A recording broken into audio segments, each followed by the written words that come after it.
Buenas tardes, señor embajador, queridos amigos. Buenas tardes de nuevo y bienvenidos al Instituto Cervantes. Muchas gracias a todos ustedes por su asistencia y gracias especialmente a la Embajada de Perú en España y al Centro Cultural Inca Garcilaso, ubicado en este edificio, que son los organizadores de este acto de hoy.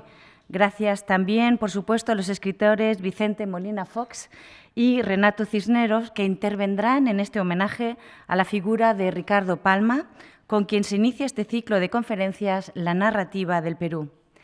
Siempre es un placer para el Instituto acoger actos que ponen en valor la aportación de figuras literarias del acervo de la cultura en español.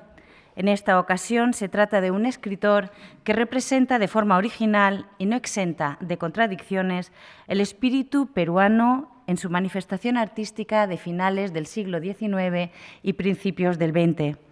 Estoy segura de que el conocimiento experto de Vicente Molina Fox y de Renato Cisneros nos ayudará a apreciar en toda su dimensión el valioso legado de este clásico peruano. No les entretengo más. Disfrutemos ya de este nuevo ciclo de conferencias que se inicia hoy con la presentación de nuestro querido Alonso Ruiz Rosas, responsable en Madrid del Centro Cultural Inca Garcilaso. Muchas gracias. Señor embajador del Perú, querida Carmen, señoras y señores, queridos amigos, en nombre de la Embajada del Perú en España y del Centro Cultural Inca Garcilaso del Ministerio de Relaciones Exteriores, lo primero que queremos es agradecer, como siempre, la hospitalidad del Instituto Cervantes, agradecer desde luego la presencia de todos ustedes y de manera muy especial la participación de Vicente Molina Fox y de Renato Cisneros para rendir homenaje hoy a Ricardo Palma. A fines del año pasado, en octubre del año pasado, cuando se conmemoraban los 100 años de la muerte de Palma, hicimos un conversatorio en la Casa de América con la participación de Alonso Cueto, pero no queríamos dejar de rendir homenaje en el Instituto Cervantes a una figura tan importante de la literatura iberoamericana como es Palma. Yo, evidentemente, no necesito presentar a Vicente Molina Fox porque es un escritor español muy importante, muy reconocido y a quien merecidamente el Instituto Cervantes hace pocos días rindió un homenaje en esta misma sala. Renato Cisneros, a quien ustedes también conocen, es un joven autor peruano, autor de novelas, ha cultivado como Vicente y como Palma, por cierto, diversos géneros literarios y ha escrito una saga familiar, uno de cuyos libros, Dejarás la tierra, habla precisamente de un personaje muy vinculado a Palma, como fue su bisabuelo. Palma, como ustedes recordarán, nació en Lima en 1833, era hijo de un comerciante mestizo y de una limeña muy jovencita, de 16 años tenía cuando nació Palma, que era lo que se llamaba cuarterona, es decir, tenía un cuarto de sangre de origen afroperuano. Hay que tener en cuenta, por cierto, que la Lima de inicios del siglo XIX no era la Lima de hoy, era una ciudad que tendría pues 50 y tantos mil habitantes y más o menos la mitad de la población de la Lima de esa época era considerada negra o mulata o cuarterona o de las distintas castas. Creo que ese es un dato muy importante. Quizá debiéramos empezar esta conversación hablando un poco de la vida tan azarosa, llena de aventuras, espléndida, porque por cierto Palma nace en el 33, hay un verso que dice en alguna parte: hijo soy de mis obras, pobre cuna del año 33, meció mi infancia, pero así no la cambio por ninguna. Y vivió hasta 1919, es decir, llegó a ser un respetable octogenario, considerado en sus últimos años el patriarca de las letras peruanas. Me gustaría empezar preguntándole a Renato, ¿qué puede decir él, siguiendo la tradición familiar que conoce mucho, sobre la relación de Palma y estos famosos bohemios de su tiempo, entre los que estaba Luis Benjamín Cisneros, su bisabuelo? Gracias, Alonso, gracias al Instituto Cervantes, al embajador del Perú. Es un gusto coincidir otra vez con Vicente, además nos conocimos en Segovia y creo que rápidamente nos dimos cuenta de la afinidad y de la empatía que había entre nosotros. Al cabo de esa charla, que era por otros temas, no necesariamente peruanos, acabamos hablando de Garcilaso, luego me pusiste un mail con un artículo sobre Garcilaso y ahora estamos hablando de otro peruano insigne como es Ricardo Palma. Cuando Alonso me invitó a participar de esta charla, la verdad es que fue muy emocionante porque yo he crecido escuchando relatos familiares en los que la figura de Ricardo Palma, lejos de ser simplemente la del intelectual de su época, era la de un hombre muy vinculado a mi familia. Por eso es que en esta novela a la que Alonso tuvo la gentileza de hacer mención, era un personaje que tenía que estar. Él conoce a mi bisabuelo Luis Benjamín, se conocen en el convictorio de San Carlos, alrededor de 1849-50. Lo espléndido en Palma y en esa generación, si uno trata de dimensionarla, es que son jóvenes que tienen 20 años en un país que acaba de independizarse y que están en plena efervescencia por tratar de entender la identidad de ese país, ¿no? Es un país que ha terminado su periodo colonial, el virreinato ha quedado atrás y sin embargo aún no se ha terminado de cuajar la personalidad de esa sociedad. Y entonces son jóvenes que desde muy temprano empiezan a vincularse con temas patrióticos, a participar de la discusión política y, por supuesto, a responder a su propia vocación literaria. Una de las cosas que, por ejemplo, los une muchísimo en la escuela, donde tuvieron por profesora a Bartolomé Herrera, era la participación en las tertulias, ¿no? Ya egresando del convictorio de San Carlos, participan de las tertulias en la Lima de esos años. Uno de los personajes que más abrió sus puertas para que llegasen estos jóvenes escritores inquietos fue Carlos Augusto Salaverry, y en esas reuniones, donde por supuesto caían todos los literatos o aspirantes a literatos de esos días, Palma ya era un personaje, ¿no? Estamos hablando de 1856 más o menos, y el año previo, el 1855, Palma vive un episodio que efectivamente, muy independientemente de su obra, ya podría consagrarlo como un personaje de novela. Él, cuando empieza a vincularse, digamos, con la sociedad, él había sido un alumno externo del convictorio, no interno, con lo cual tenía más libertad para, por ejemplo, participar del periodismo, y conoce a un personaje que creo que es arequipeño, Alonso, Miguel del Carpio, que es un mecenas, claro, de todos esos jóvenes que tuvieron en él a un hombre que impulsó sus carreras incipientes y los ayudó a tener becas, estudios, etc. Y este Miguel del Carpio le consigue a Palma la oportunidad de enrolarse a la Marina de Guerra del Perú como contador, una suerte de funcionario, y estuvo participando en varias expediciones a bordo de varios buques, pero la historia más interesante es la que ocurre en el buque Rímac, en 1855.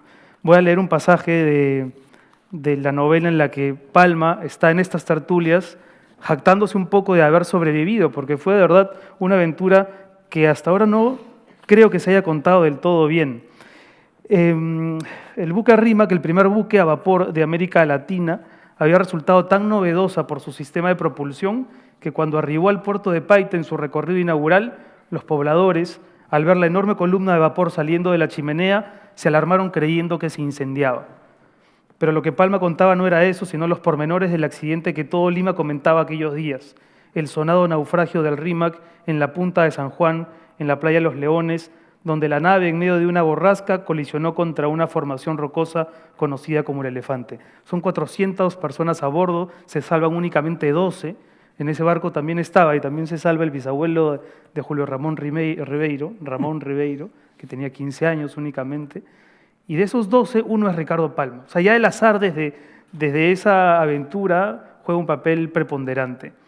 Y claro, bueno, a partir de ahí Palma ya es un personaje, pero luego se vuelve un personaje mucho más rico porque empieza a entrar en política, ¿no? Ambos, tanto Luis Benjamín como Palma, empiezan a participar en periódicos, inician una campaña contra Castilla, ambos tienen enfrentamientos con Castilla. Mi bisabuelo, por razones más personales que no voy a contar aquí, pueden leer la novela, tiene un amorío con una amante de Castilla. y tiene hijas con esa mujer y termina yéndose a Francia para poder alejarse de lo que ya iba a representar un problema familiar mucho más grueso.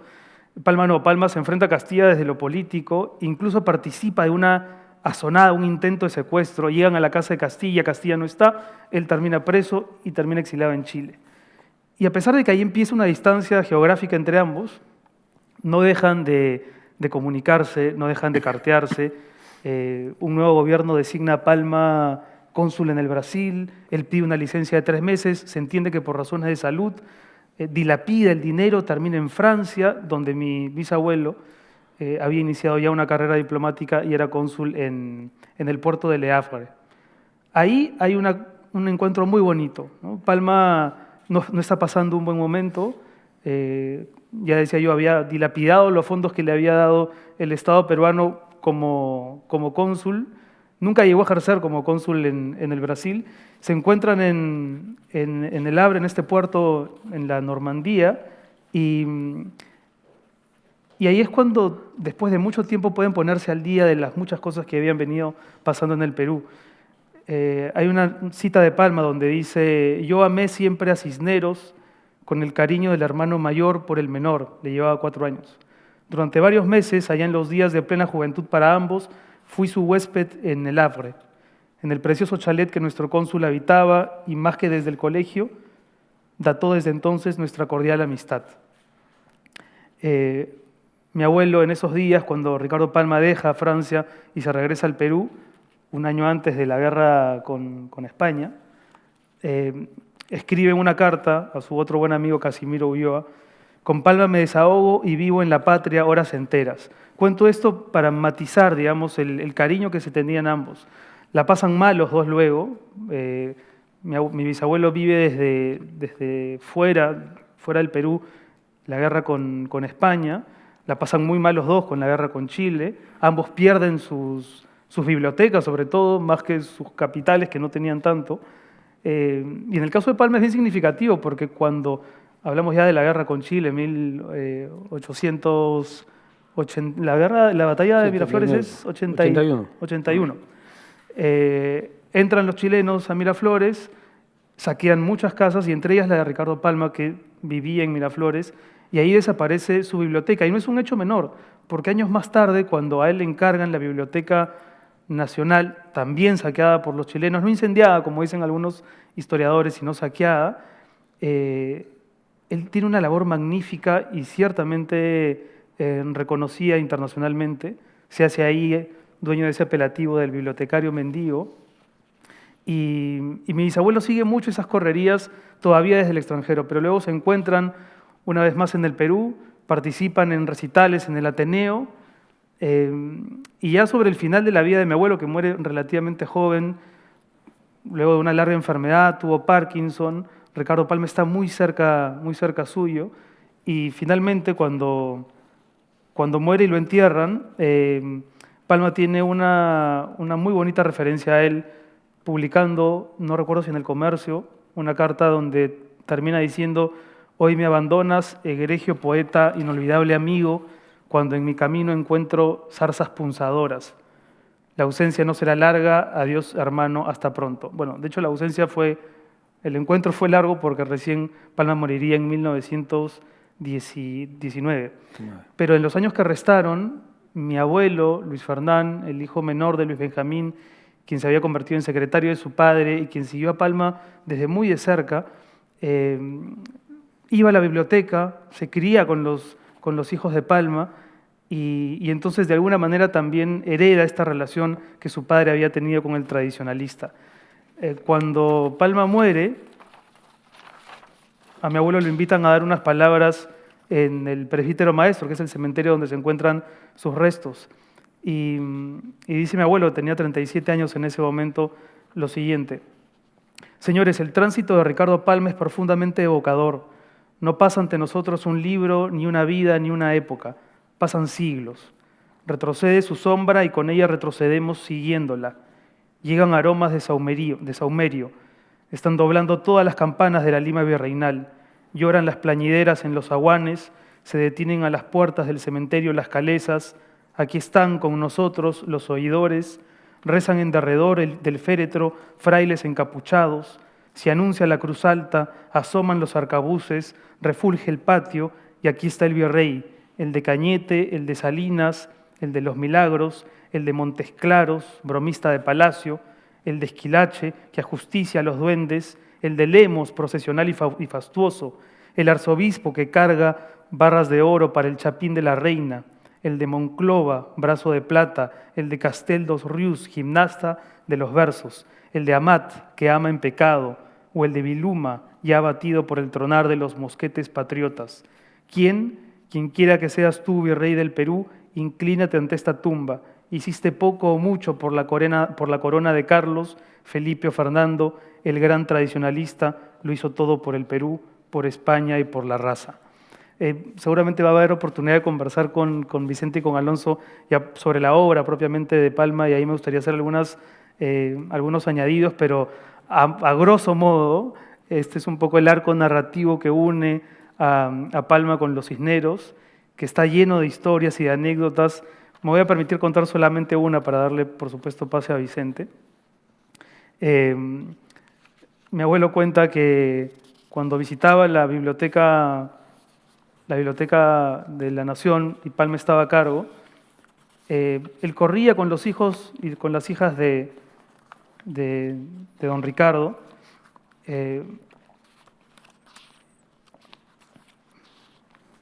Voy a leer solamente esta parte.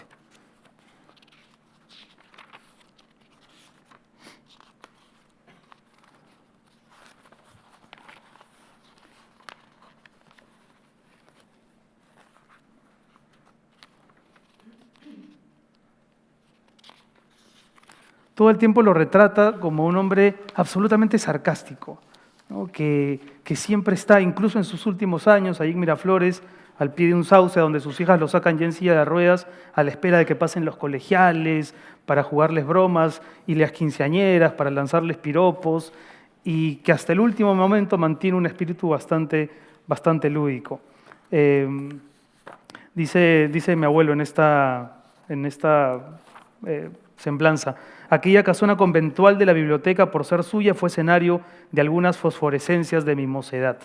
En su enorme patio jugaba y corría yo en las mañanas de domingo con las hijas y los hijos de don Ricardo, mientras él, encasquetada la gorra, carraspeaba o sonreía desde los altos corredores. Ahí me precipitaba a saludarlo con reverencia cuando bajaba la escalera para meterse en su despacho. «Buenos días, señor Palma. Hola, cabezón. ¿Qué haces que no creces?». Mi abuelo era bajo. «¿Será que Dios no quiere, señor Palma? Pues pásate a la oposición y pídeselo al diablo». Ahí fundé una fraternidad ingenua con todos los Palma. ¿Quién había de decirme en esos años que al cabo del dolor y ya arrugado mi corazón, Angélica Palma, mi compañera de juegos, mujercita buena, frágil de cuerpo y fuerte de voluntad, que se hizo insigne cultora de la novela y que vivió siempre como deslumbrada por la luz de su padre, moriría a mi lado en la República del Río de la Plata en horas en que iba presidiendo la inauguración de bustos de don Ricardo en escuelas argentinas? Bueno, eso por ahora, y me encantará escuchar cómo es que Vicente Molina Fox conoce el universo de Ricardo Palma. Bueno, en dos velocidades, digamos, en dos tiempos. Yo recuerdo haber comprado de joven, cuando empezaba a tener libros propios y no solamente los libros que había en la casa familiar, haber comprado, que era un poco en aquel entonces la tónica de libros bien hechos, baratos y cómodos de usar, de la colección austral, ¿no? Recuerdo haber comprado uno y después un segundo tomo de las tradiciones peruanas, que era una selección de la inmensa riqueza de las tradiciones peruanas de Palma, ¿no? Era una selección. Y entonces, claro, por un lado, yo era un niño, un adolescente, y leía Palma como a un autor del siglo XIX, cosa que en realidad lo es en gran medida por la cronología que tú acabas de refrescar, ¿no? vía familiar además, que es mucho más que la completa, ¿no? Lo leí como un autor del 19 que cuando en esa adolescencia tus lecturas se iban ampliando, quedaba un poco arrumbado como un autor del 19. Y así pasaron los años, digamos, ¿no? Hacemos una gran elipsis, ¿no? Hasta que en un momento dado, por unas casualidades, un viaje a Lima, unas alusiones que me hacen volver a pensar en Ricardo Palma, leo a Palma como un autor del siglo XX, al que realmente pertenece, no solo porque murió en ese tiempo, aunque la mayor parte de su obra es anterior, sino porque yo mismo, porque los lectores también envejecemos y nos rejuvenecemos, no solamente los libros, ¿no? Entonces yo de repente descubro en Palma a un autor que me habla modernamente, aunque sus historias, la mayor parte de sus historias, quizás sin duda las más celebradas, sean las historias virreinales, el conocimiento histórico, las evocaciones de la Perriccioli y del virrey Amat y todo ese mundo, ¿no? Ese mundo lo había leído como cuentos, no se podría decir novelas, como cuentos de aventuras del 19, pero mi lectura adulta de Palma descubre al autor que utiliza unos dispositivos, y no sé si esto que voy a decir puede sonar como una herejía por el gran culto que el autor con que voy a compararlo tiene. A mí me recordó leer sistemáticamente, unos más que otros, unos con más sustancia que otros. Los textos de Palma me recordó el sistema literario que ha hecho la grandeza de Borges, ¿no? Yo lo leí como un Borges peruano que trabajaba un material, digámoslo así, previo, una historia, un relato, un artículo, un escolio de un libro científico o erudito, y que después lo reelaboraba en ficción. Hay un cuento, no quiero equivocarme en la cita, hay una crónica de Palma donde esto se ve perfectamente. Lo digo por si ustedes luego tienen una antología de Palma y quieren, que es la que se llama El corregidor de tinta. El corregidor de tinta es una crónica breve. La mayor parte de las crónicas de Palma son breves, como breves son la mayor parte de los textos agrupados luego en volumen de Borges, que cuenta la historia de este corregidor, pero bueno, lo que interesa son las dos partes de este cuento. En una parte, digámoslo así, está la tradición, y yo creo que esa es una modalidad que yo la veo constitutiva del talento y del estilo de Palma, ¿no? O sea, él toma una historia verídica o no, pero bueno, que él da como sucedida, una tradición limeña, una tradición peruana, muchas veces limeña, la recuenta dando a veces libertades un poco de autor. Y eso, en este cuento, esa es la primera parte, Y en la segunda parte, el esquema se repite mucho en la obra de Palma, el historiador, el glosador, el amplificador, el comentarista, hace como una especie de segundo juicio sobre el acontecimiento que pasó. Entonces, o sea, a mí me queda la duda, porque no estoy muy versado en la historia peruana, vosotros mucho más, y mucha gente que está aquí hoy, sin duda. Yo no sé muy bien hasta qué punto, en este cuento y en otros de los estupendos cuentos, los llamo así, crónicas peruanas, la base verídica, la base legendaria, pero reconocida en la tradición peruana, es verdad o está ya inventada. Lo que me interesa es la bifurcación del escritor Palma, que utiliza cuentos, anécdotas, sucedidos, cosas que se han publicado probablemente en hojas volantes, lo da como una primera, digamos, componente, y después aparece la voz del autor, el glosador. O sea, es un narrador glosador, o sea, es un cuentista verificador, lo cual, lejos de ser antipático o meramente erudito, a mi modo de ver, le define como un escritor de una determinada y muy original vena, que a mí, le digo, no sé si es acierto o es una exageración o una fantasía propia, podría ser las tres cosas, me recordaba los trabajos en los que Borges consiguió su grandeza, ¿no? Que son los trabajos, más que del inventor, del glosador, ¿no? Del glosador de gran talento. Entonces, esta lectura, que yo llamo lectura del siglo XX, ¿no? Es la que me dio la llave para entrar en el mundo de Palma.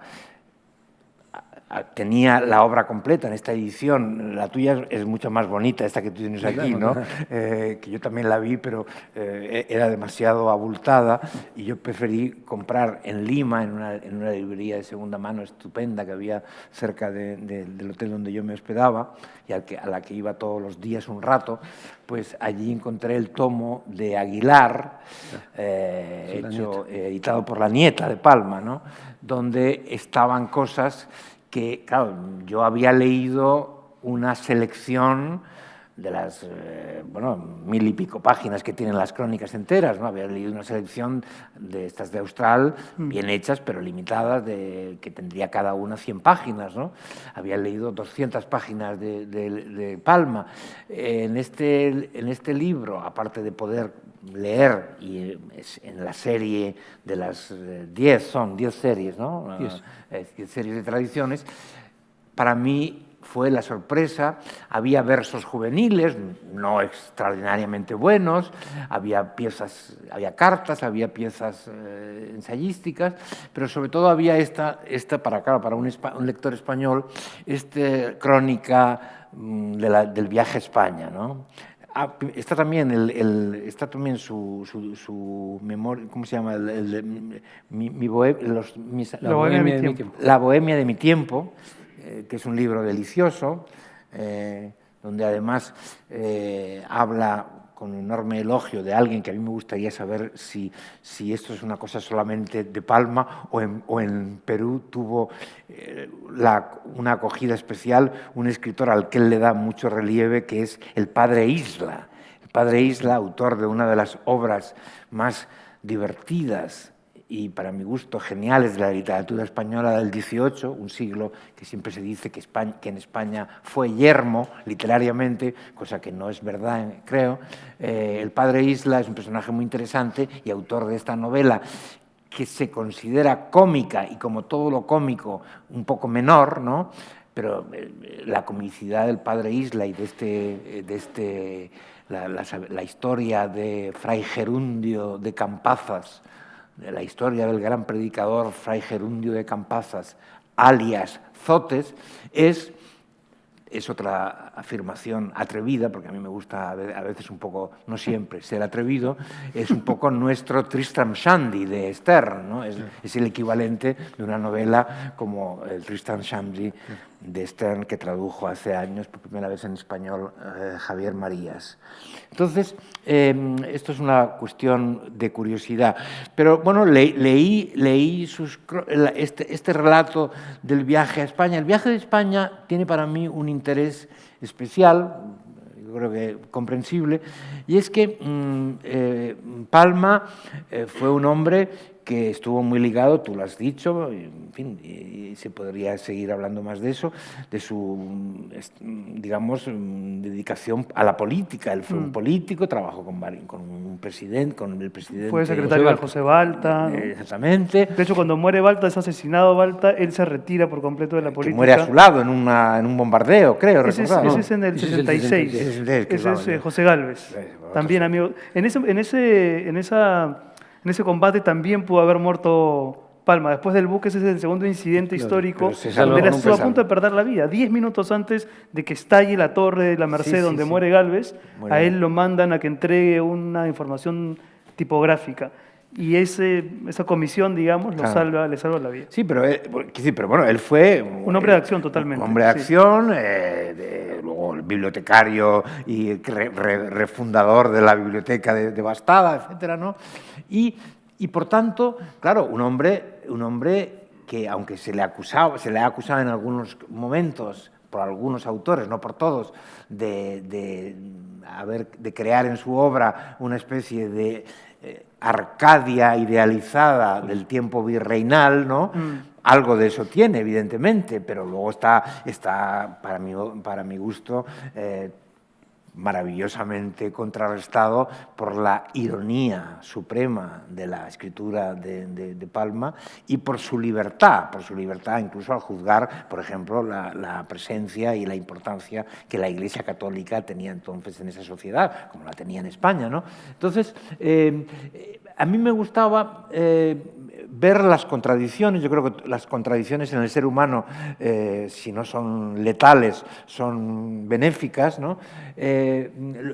Palma viene a España, ya tiene 60 años, si no recuerdo mal, cuando viene a España, y se comporta como un groupie de escritores, ¿no? Va buscando escritores como quien busca ídolos, ¿no?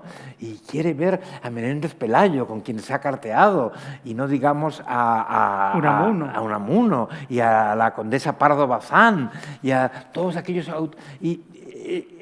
los retratos que hace, los perfiles que hace en esas memorias son deliciosos, ¿no?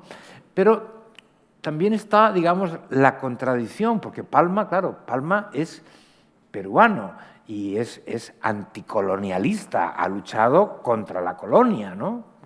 Y además tiene un intento fallido que le amarga el viaje, y es que en ese viaje, aparte de ver como groupie en las librerías de la calle Mayor de Madrid, donde descubre a Zorrilla, muy mayor ya y muy provecto, que se disculpa de no haberle atendido mejor, etcétera, etcétera. Aparte de eso, él viene con una encomienda que trae todo un dossier, diríamos hoy en palabras contemporáneas, de palabras nativas, ¿no? De la lengua nativa. Papeletas lexicográficas. Él pretendió que la Academia de la Lengua Española 300 americanismos. Claro, cosa que ha llegado a suceder, pero con mucho retraso, ¿no? Y él se fue un poco frustrado, según propia declaración. Entonces, claro, esa riqueza del personaje son las riquezas que yo llamo riquezas de un siglo, no del algo envejecido y vetusto siglo XIX, sino son contradicciones del siglo XX. Y esas contradicciones las veo, enriquecedoras, claro, las veo en su obra, ¿no? Yo quisiera, a propósito de lo que han dicho ustedes hasta ahora, recordar dos cosas. Primero, que Palma es en realidad un escritor muy precoz, empieza a los 15 años publicando poemas en El Comercio, pero esto que decía Renato de la vinculación con el pasado inmediato, que es un pasado de fines del virreinato, inicios de la República, es muy interesante porque Palma tiene, por ejemplo, en el colegio, en el parvulario donde va, un compañero de clase que es hijo de una señora que fue la amante de San Martín, a la que le decían Campuzano. La protectora. Rosa Campuzano. Rosa Campuzano. Y al mismo tiempo conoce en Paita, precisamente, a la famosísima Manuelita Sanz, que era la amante de Simón Bolívar. La Libertadora. La Libertadora, la que decían la Libertadora. Entonces hace una comparación entre las dos, etcétera, etcétera. Sí. Y muchos de sus recuerdos tienen que ver también con esa transición. Se habla de Palma como un escritor virreinal o que se ocupa preferentemente del virreinato, pero hay que tener en cuenta que la historia documentada más próxima, más a la mano, es precisamente la que él tenía del virreinato. Y, por supuesto, la de la conquista, incluyendo las crónicas que reflejan temas ligados al incanato, porque una de las pasiones de Palma en sus tradiciones es precisamente el incario. Hay muchas tradiciones ligadas al imperio incaico, Atahualpa, etc. Hay muchas ligadas a la conquista, inspiradas en lecturas de Garcilaso y otros cronistas. Y, por supuesto, hay muchas ligadas a los gobiernos de los virreyes y a muchas historias afines, etcétera, etcétera.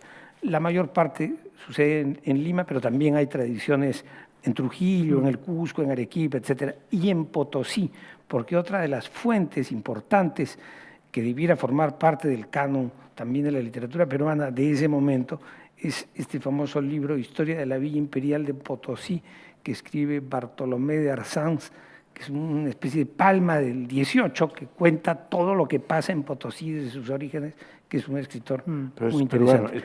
En realidad fue de Potosí, nació en Potosí, es un escritor de inicios del siglo XVIII, que pasa su vida en Potosí cuando Potosí formaba parte del virreinato del Perú y era la gran mina que movía la economía peruana. Pero hay otro dato muy interesante.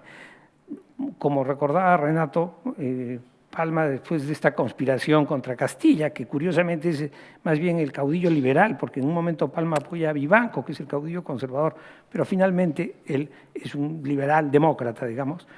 Palma es deportado a Chile y vive 3 años en Chile, en Valparaíso, pero también va mucho a Santiago, y ahí empieza a publicar algunas de sus tradiciones, ahí y a publicar también, en realidad, ¿no? Exactamente, Sí. y a publicar un libro que va a ser muy importante y que él al final va a pedir que se incluya en sus tradiciones, que son los famosos Anales de la Inquisición en Lima, que es muy importante y que tiene mucho que ver con lo que decía Vicente, esta relación permanente entre la historia y la ficción, o la metaliteratura, como se suele llamar ahora. Entonces, creo que no hay que perder de vista eso.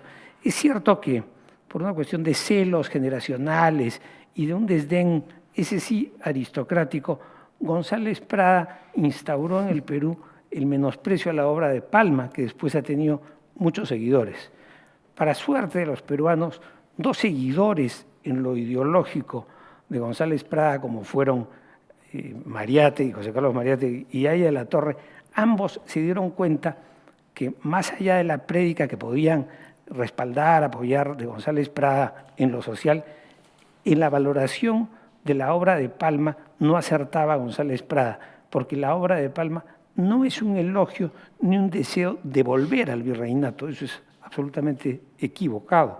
Lo que es un interés por el pasado, para ser conscientes de la complejidad de ese pasado, del que tampoco se puede deshacer nadie que forme parte de lo que sigue.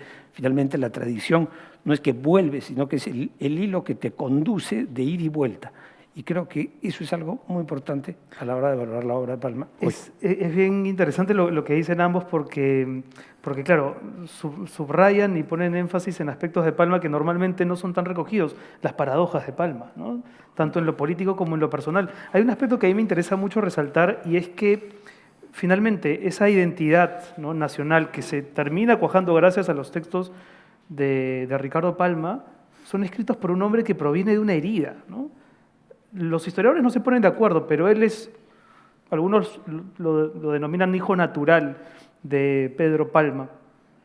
Y por otro lado está el hecho del ancestro negro, ¿no? Sin duda. Él nunca reconoce públicamente su ancestro negro, tampoco lo desmiente, pero sí es claro que muchos de sus antagonistas y rivales ocasionales aprovechan ese antecedente para recalcárselo de una manera peyorativa.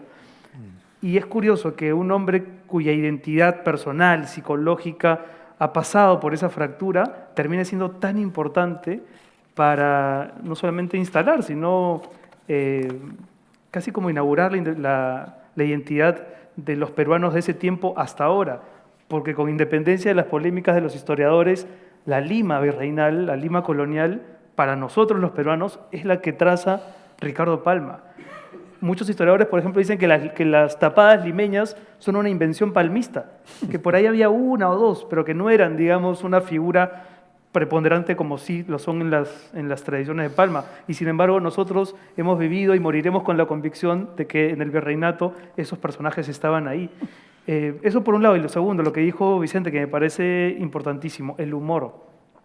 Es uno de los pocos autores en la larga tradición literaria peruana que logra que su humor sea literariamente aprobado, ¿no? Por lo general, a los autores que incurren en la humorística se les ve por autores menores.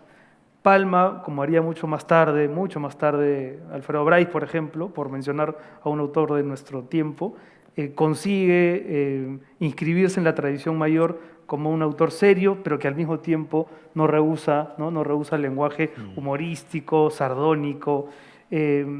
Bueno, eso por hablar de algunas cosas. Tú comentabas el viaje a España.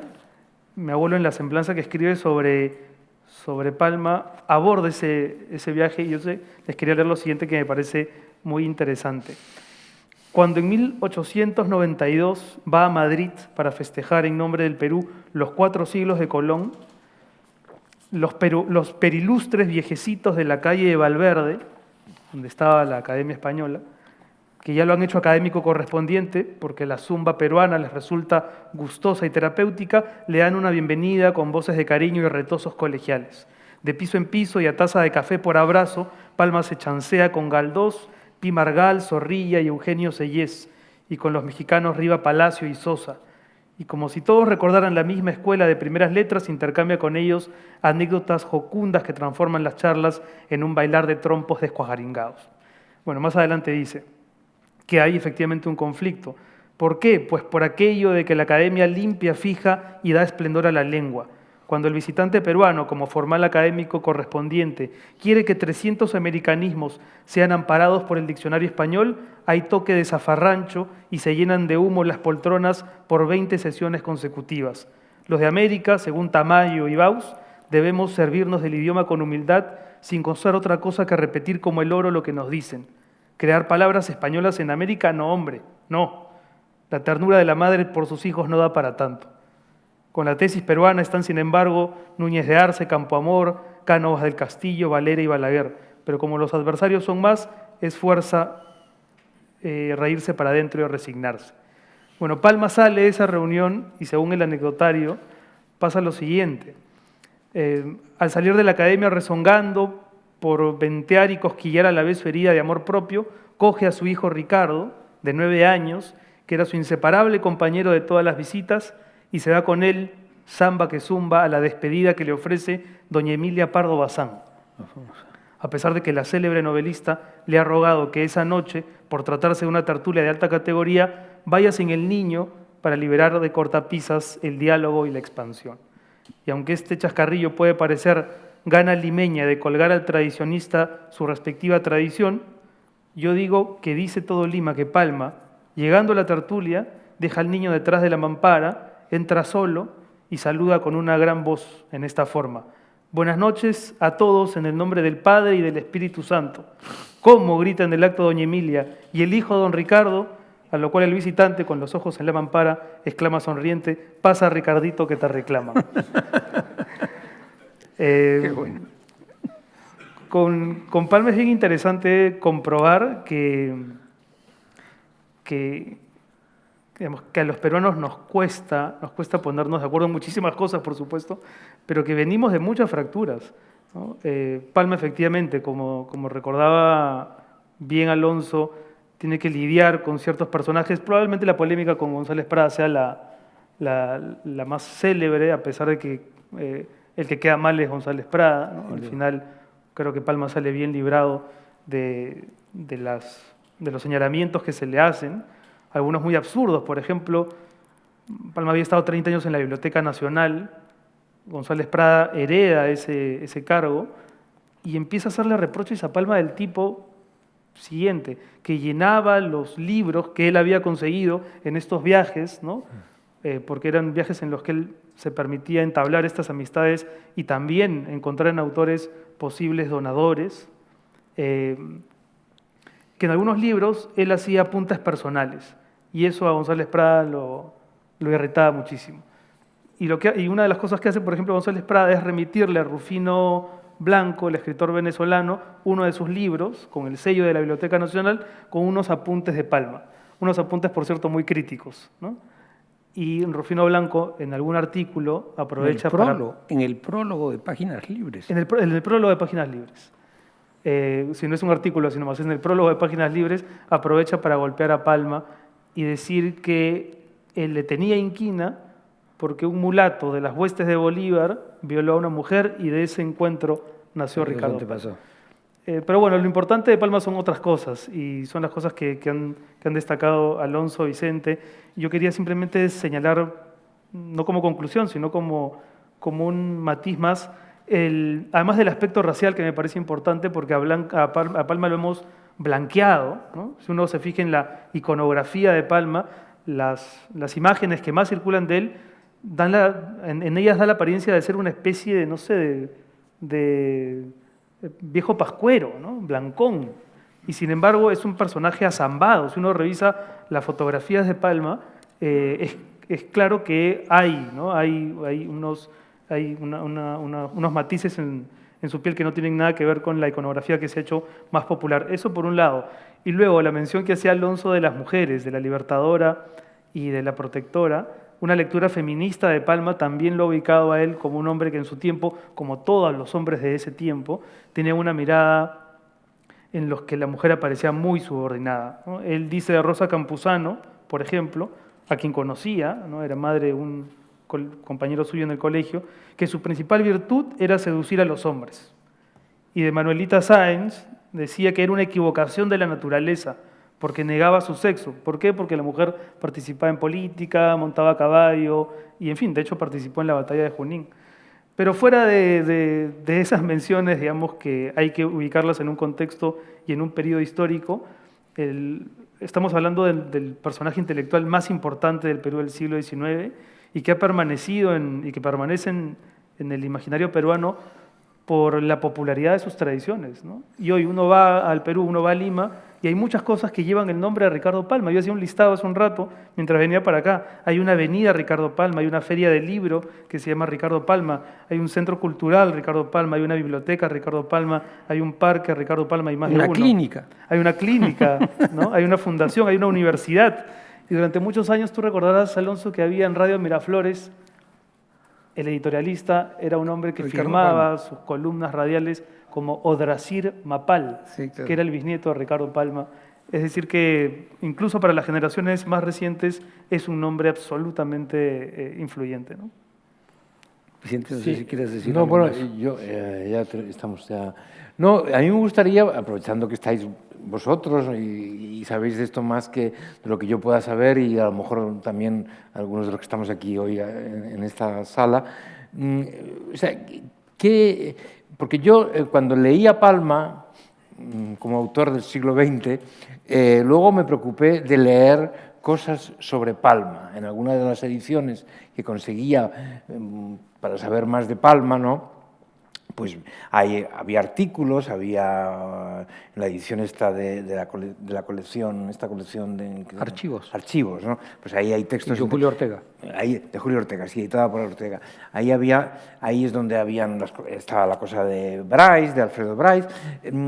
Yo veía que este autor, que yo había relegado en la primera lectura como un autor del XIX, decimonónico, amable, cómico, en fin, cosas que no eran para mí las más importantes en ese momento y que luego estaba revalorizándolo, había textos de gente muy, para mí, muy respetable intelectualmente, como eran Mariátegui, o como era Oviedo, o como eran otros, el propio Bryce, o luego cuando os oí hablar a ti y a Alonso Cueto aquí en Madrid hace unos meses, pues también me daba cuenta.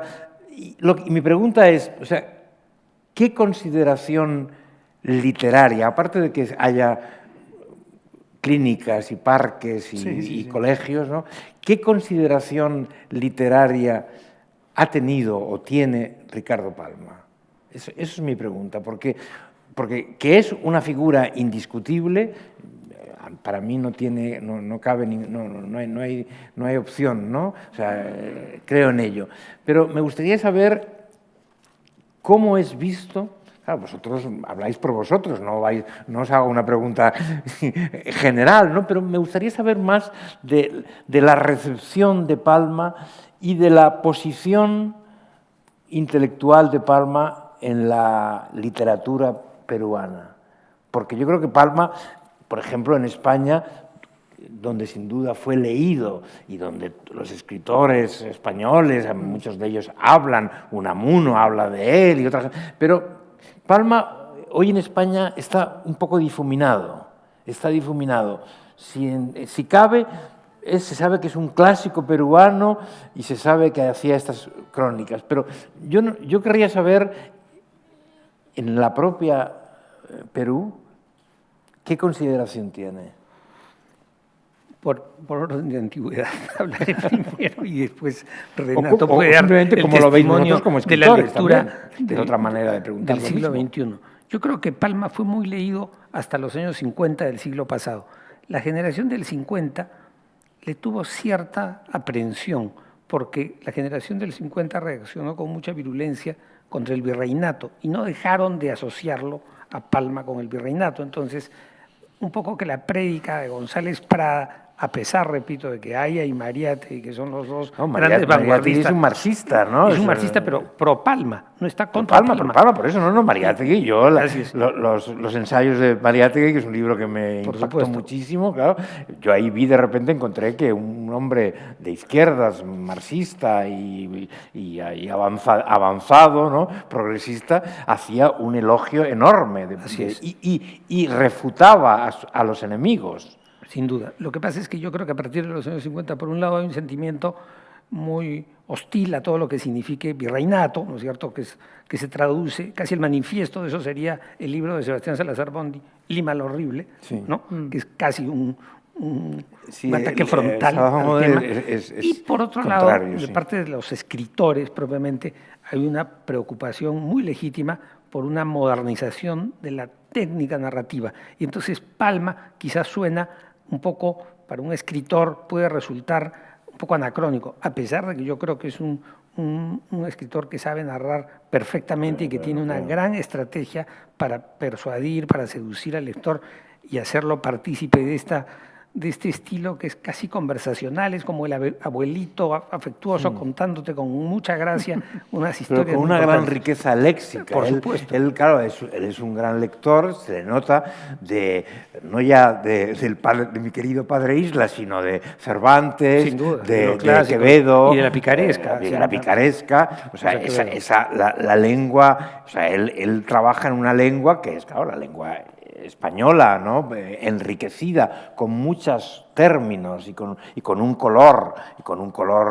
local, ¿no? Sin duda. Muy notable, pero claro, eso, o sea, es verdad que el tono conversacional, ese tono conversacional a veces me gustaba porque lo veo como una, digamos, intervención de Palma en el relato. Él de vez en cuando para el relato y opina y hace comentarios un poco impertinentes, ¿no? Eso me parecía estupendo. Eso antes no me gustaba, pero cuando lo leí después me parecía que era una modernidad de Palma, ¿no? Y no una vejez de Palma, no una cosa de vejete de Palma, ¿no?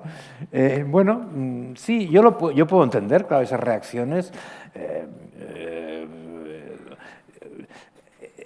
En España y en todos los países, los escritores, y sobre todo cuando son jóvenes y empiezan, se distinguen por sus injusticias, ¿no? En mi generación hubo un tiempo en el que no lo despreciábamos, pero desestimábamos en su importancia. Aquí está al lado su evocación a Antonio Machado, ¿no? Y se ponía de moda como Butat decir que el bueno era su hermano Manuel, que es muy buen poeta, ¿no? Y había una serie de vacas sagradas que, por su condición sagrada, pues era sexy atacar, ¿no? Era sexy atacar. Siempre es sexy atacar a los grandes maestros y a las grandes figuras simbólicas, ¿no? Luego la historia hace justicia. Mira, yo lo leí de joven, casi te diría de adolescente, fue una de mis primeras lecturas y quedé absolutamente encantado. Han pasado décadas y no lo había leído. Y a raíz de este centenario lo he vuelto a leer. Muchas aguas han pasado bajo los puentes y en mis lecturas. Y la verdad es que he vuelto a leer 40 años después. Me ha gustado más que cuando lo leí de joven. Y esa es la fortaleza de un clásico. Yo creo que ese es el tema, Alonso y Vicente, que no se le ha leído bien a Palma. Es decir, existe la idea consabida de que sigue siendo un autor muy leído porque es conocido. En las escuelas no circulan sus libros y es un personaje muy conocido. Pero mi sensación es que no se le ha leído bien, se le ha confinado como una caricatura, un hombre del 19, ¿no? Que te contaba las historias que él escuchaba de sus nodrizas y de alguna manera narró el virreinato y la colonia, pero... También a Proust, muchas de las historias de Proust son historias contadas por algunas sirvientas y oídas en saraos de la alta clase, ¿no? Y luego están transmutadas en lo que es En busca del tiempo perdido, ¿no? Esas cosas, esas injusticias que tienen que ver a veces con reparos sociales o políticos, claro, pues han existido siempre en la literatura, ¿no? Sí, yo creo que esas cosas luego se rectifican, ¿no? Se rectifican, no sé, en el caso de Palma. Bueno, el centenario del año pasado y quizá el bicentenario también sea una oportunidad para volver a hablar de Palma pronto, porque sin duda es un autor cuya importancia y estilo merecen así más charlas como esta. Nos quedan unos pocos minutos. Si hubiera alguna pregunta del público, pues con mucho gusto. Sí, embajador, por favor. Muchas gracias. Yo,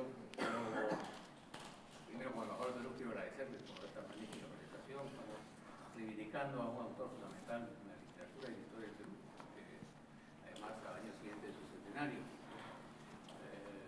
Creo que buena parte de lo que Palma nos ayudó de alguna manera a entender el Perú, de una época, pero al mismo tiempo es una visión que va mucho más allá de ella, ¿no? Y en alcance a un comentario de Alonso respecto a la visión que tenían sobre Palma escritores a partir de la década del 50, en realidad ellos vuelcan su mirada hacia la nueva realidad urbana, de esta nueva realidad social que había en la... Sin duda.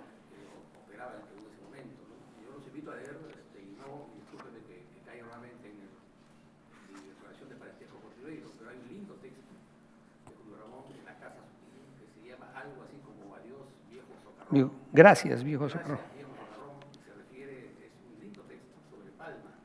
Muy elogioso, dicho sea de paso.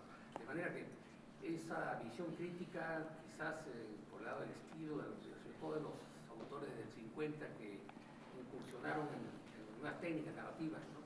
Pero no precisamente en Ribeiro, que era un escritor, como dijeron, el mejor escritor del siglo XIX, que se haber nacido en el siglo XX. Quiero decir, hay un reconocimiento. Ya, sí, no, claro, sin duda. Sí, bueno, uno encuentra a Palma siempre, por aquí, por allí, en los libros y en las cosas, pero bueno, eso es distinto. El comentario que podía decir es de que Ricardo Palma efectivamente mezcla el aspecto humorístico, el aspecto filosófico, humanitario y también la enseñanza que generan sus anécdotas. Y entonces realmente, pues yo que llevo 20 y tantos años en España, acá en el mundo que me muevo, no lo conozco. Estuve hablando con unos señores y había solamente uno que había leído a Ricardo Palma. Y le digo, pero extraña, ¿no? Porque Ricardo Palma, sin subestimar a otros escritores, pues en calidad literaria y todo eso, pues se gana mucho. Pero ¿cómo no se alegra a este hombre? Entonces, pues realmente es preocupante, ¿no? Porque inclusive se ve aquí varios gustos de muchos países. De Ricardo Palma se ve. No se alienta, ¿no? Porque realmente el virreinato del Perú hay una riqueza. Sin duda. Olvidable, hay lecciones filosóficas muy interesantes y se está perdiendo pues. Y hay un señor que había preguntado, yo creo, un señor detrás ahí, ¿no? ¿No quería usted? Sí. Yo quería preguntarle a Renato sobre algo que había mencionado Vicente Molina, lo de anticolonial, y su actitud anticolonial y con respecto a la raza. Porque yo, por ejemplo, no he leído a Ricardo Palma, si usa algún tipo de documental, pero quisiera saber qué es lo que sabes tú sobre Para la primera parte de la pregunta era sí, sobre anticolonial. sobre el aspecto, bueno, es una paradoja, porque más bien para otros él es un cronista de la colonia, ¿no? Y era quizás su mirada de la colonia va cambiando a partir del conflicto del 66, ¿no? Cuando hay un intento de España por recobrar tierras peruanas. Pero hasta antes más bien se le asociaba con una lectura bondadosa, ¿no? y empática de la colonia. No es un crítico necesariamente, ¿no? Aun cuando en sus tradiciones conviven personajes de todo tipo. Y lo de la raza, como decía, ¿no? Él nunca la reconoce públicamente, pero sí la acepta. Se siente, por ejemplo, muy identificado con las penurias que viven los esclavos. Habla muy bien de las estampas de Pancho Fierro, ¿no? El Goya peruano, le dice, y que era un mulato. Entonces, hay razones para pensar que él no renegaba de su ancestro, pero que en la Lima de ese tiempo era muy difícil también, digamos, sacar pecho de él, ¿no?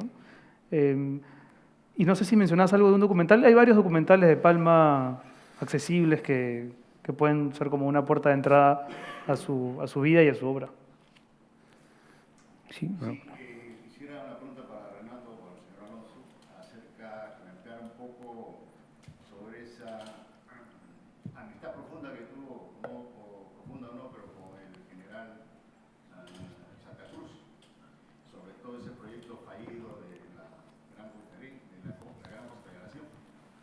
Quería que me explicara un poquito, matizar un poco acerca de eso. Lo he seguido y quería saber algo más. Bueno, en realidad no tuvo amistad con Santa Cruz porque Palma es del 33, no nos olvidemos, y la Confederación es en la década del 30. Entonces, más bien Palma, con quien tuvo una gran relación, fue con el presidente Balta, que fue su gran amigo y del que fue secretario, etcétera, hasta el año 72. Y también, estando en Valparaíso, hizo mucha amistad con el que después fue presidente de Chile, Santa María, que dicho sea de paso, lo ayudó mucho porque gracias a su amistad con Santa María pudo recobrar algo así como 14.000 volúmenes que estaban, había más desde luego. Acuérdense que la Biblioteca Nacional del Perú, antes de la guerra con Chile, era la biblioteca más importante de América del Sur, tenía más de 50.000 volúmenes, tesoros incluidos, por supuesto, y después quedó prácticamente nada. Entonces, gracias a Santa María pudo recuperar como 14.000 volúmenes.